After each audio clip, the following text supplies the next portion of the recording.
Perkenalkan, nama saya Gisha Bormunte dari kelas 11 IPS 1. Semoga kita sehat selalu ya. Di sini, saya akan menjelaskan materi tentang perpajakan.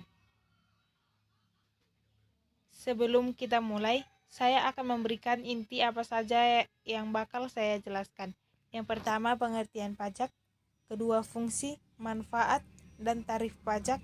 Yang ketiga, perbedaan pajak dengan pungutan resmi lainnya. Yang keempat, asas pemungutan pajak. Dan yang terakhir, jenis-jenis pajak. Apa sih pengertian pajak? A. Pajak merupakan alat untuk melaksanakan atau mengatur kebijakan negara dalam lapangan sosial dan ekonomi. B. Fungsi perpajakan tersebut antara lain: pajak dapat digunakan untuk menghambat laju inflasi. Pajak juga digunakan sebagai alat untuk mendorong kegiatan ekspor, seperti pajak ekspor barang.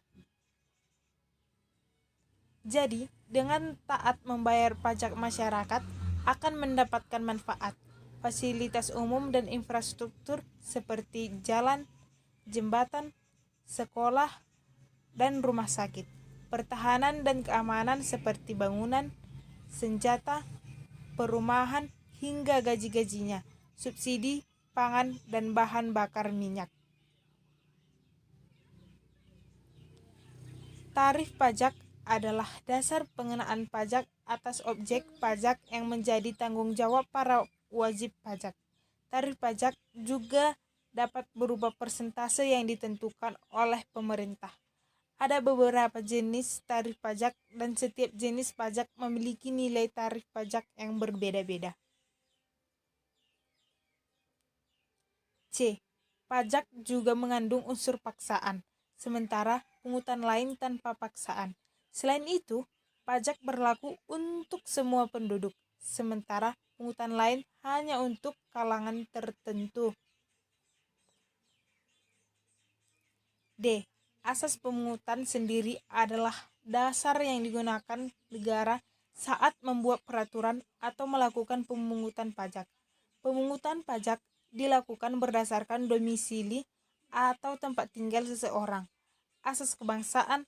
Pemungutan pajak dilakukan berdasarkan kebangsaan atau negara asing. E. Jenis pajak.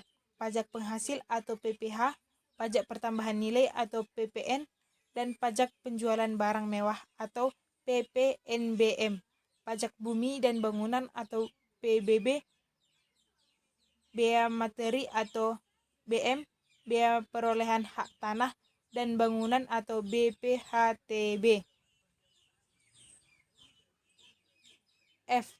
Di Indonesia berlaku 3 jenis sistem pemungutan pajak, yakni 1. Self-assessment system, 2. Official assessment system, 3. Withholding assessment system. Agar dapat membedakan ketiga sistem tersebut, mari kita ulas satu persatu pengertian masing-masing sistem pemungutan pajak tersebut.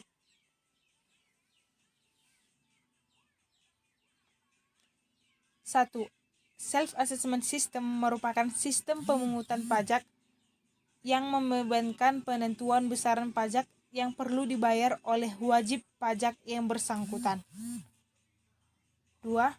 Official assessment system merupakan sistem pemungutan pajak yang membebankan wewenang untuk menentukan besarnya pajak terhitung pada fiskus atau aparat pajakan sebagai pemungut pajak.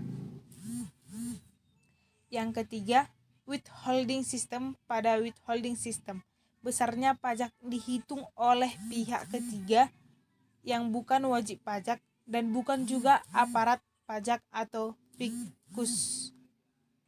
Contoh withholding system adalah pemotongan penghasilan karyawan yang dilakukan oleh bendahara instansi terkait. Jadi karyawan tidak perlu lagi pergi ke PPP. Alur dari administrasi pada perpajakan yang berada di Indonesia adalah sebagai berikut. Seorang subjek pajak yang dimana adalah kita haruslah telah memenuhi beberapa persyaratan pada wajib pajak yang ada seperti syarat subjektif dan juga objektif, sehingga kita diharuskan untuk mendaftarkan diri untuk menuju ke kantor pelayanan pajak guna untuk mendapatkan nomor pokok wajib pajak atau NPWP.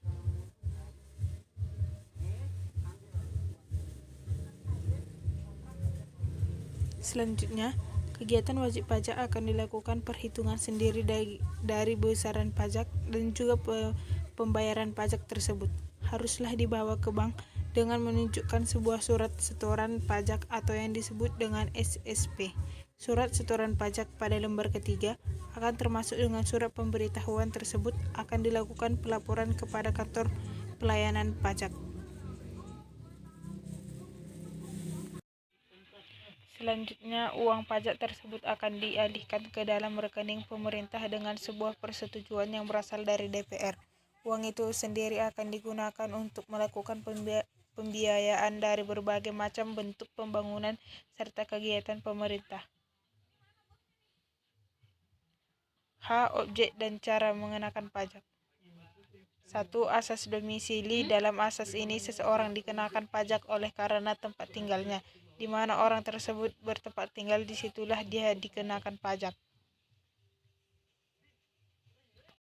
2. Asas sumber pengenaan pajak. Dikenakan pada sumber penghasil itu berasal. Pengusaha luar negeri yang memiliki usaha di Indonesia dikenakan pajaknya karena penghasilannya bersumber dari Indon. 3. Asas kebangsaan. Pengenaan pajak dikenakan terhadap di mana orang tersebut kebangsaan. Orang Indonesia yang memegang paspor Indonesia tetap dikenakan pajak di Indonesia. Tantangan pemungutan pajak. Tantangan pemungutan pajak menetapkan pajak yang sesuai dengan keadaan sebenarnya. Penetapan pajak haruslah disesuaikan oleh kebutuhan negara yang berbeda-beda, termasuk pula memberikan pendanaan pada setiap daerah. Daerah juga harus paham benar dan mempraktikkan hal terburuk sekalipun untuk mencegah pemberian dana berlebihan ke satu daerah saja.